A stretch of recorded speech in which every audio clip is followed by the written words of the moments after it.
Prime Asia বিশ্ববিদ্যালয়ের শিক্ষার্থী জাহিদুল ইসলাম পারভেজ। স্বপ্ন ছিল মাকে সুখে রাখার, পরিবারকে একটু ভালো রাখার, কিন্তু সেসব স্বপ্ন থেমে গেল এক ভয়ানক বিকেলে। রাস্তায় ছুরিকাঘাতে নিহত হন এই তরুণ। ঘটনার পরপরই পারভেজকে আশঙ্কাজনক অবস্থায় হাসপাতালে নেওয়া হয়। সেখানে চিকিৎসাধীন অবস্থায় মৃত্যুর মাত্র 5 মিনিট আগে পারভেজ ধীরে ধীরে চোখ মেলে এক চিকিৎসকের দিকে তাকিয়ে বলেন, মা কাঁদলে আমি সত্যি মরে যাব, বলবেন না যেন আমি কষ্ট দিয়ে গেছি।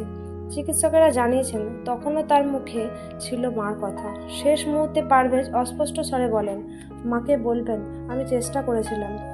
পারভেজের এক ঘনিষ্ঠ বন্ধু বলেন, ওর চিন্তায় শুধু তার মা ছিল। মরার আগ পর্যন্ত বারবার বলেছিল মা যেন কাঁদে না। এই হৃদয় বিদারক মুহূর্ত আজ হাজারো মানুষকে কাঁদিয়েছে। সামাজিক যোগাযোগ মাধ্যমে ছড়িয়ে পড়েছে পারভেজের খবর। অনেকেই বলেছেন পারভেজ হয়তো চলে গেছে, কিন্তু মার প্রতি তার ভালোবাসা একটা যুগের প্রতীক হয়ে থাকবে। তো ভিউয়ার্স, এই বিষয়ে আপনার কি মতামত কমেন্টে জানাতে ভুলবেন না। দেখা হচ্ছে পরের কোনো ভিডিওতে। সবাই ভালো থাকবেন। ধন্যবাদ।